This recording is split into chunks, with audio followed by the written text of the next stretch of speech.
What if mapadpad ka na lang bigla malapit sa dagat? Tas malalanghap mo, masarap na hangin, presko, tahimik, walang stress. Pero what if nananaginip ka lang?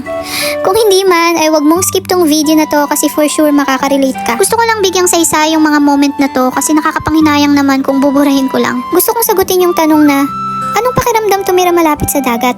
Kasi sa tinagal-tagal kong nakatira dito, madalas talagang tanungin yan. Ang sagot ko, iba ang peace dito kung ikukumpara mo sa syudad. Pero may mga advantage at disadvantage din naman. Ilan sa mga advantage nga dito ay una, libre yung magandang view.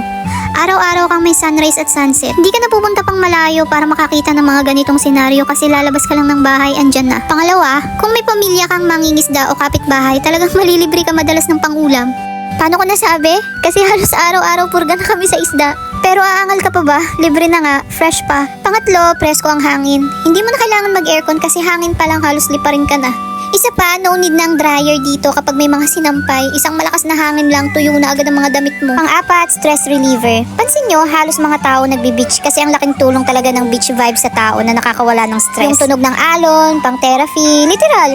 Naalala ko nga yung tito ko na na-paralyze, hindi niya magalaw buong katawan bukod sa ulo. Ginawa ng lola ko sa kanya, ibinaon lang araw-araw ang katawan niya sa buhangin. Parang therapy. Hanggang sa finally, naigalaw na niya ulit ang katawan niya. Hindi man bumalik sa normal ang katawan pero pasalamat pa din at naigagalaw na niya kahit papaano. Kaya talagang napakalaking tulong ang pagbi-beach therapy. At panghuli, simpleng buhay. Tahimik. Pero syempre, kung may advantage, may disadvantage din. Una, kalawang is real. Halos lahat ng gamit na may bakal sa bahay, naku po, wag nyo nang tanungin. Pangalawa, ang alikabok. Hindi lang basta alikabok, may alat pa. Feeling mo, araw-araw may asin sa bintana.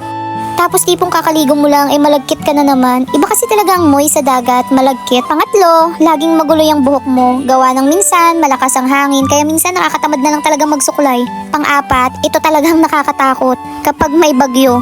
Lalo na kung malakas ang alon at kung malapit pa kayo sa shoreline, evacuate talaga kayo. Panghuli, yung mga bisita na bigla na lang dumadating. Uy, bahay to ha, hindi beach resort. Kaya sa mga nagtatanong kung masarap ba tumira sa tabing dagat, ang sagot ko, sobra. Hindi man lahat perfect, pero dito sa tabing dagat, dito ako humihinga, dito ako lumaki. Dito ko nahanap yung peace na di kayang bilhin ng city life.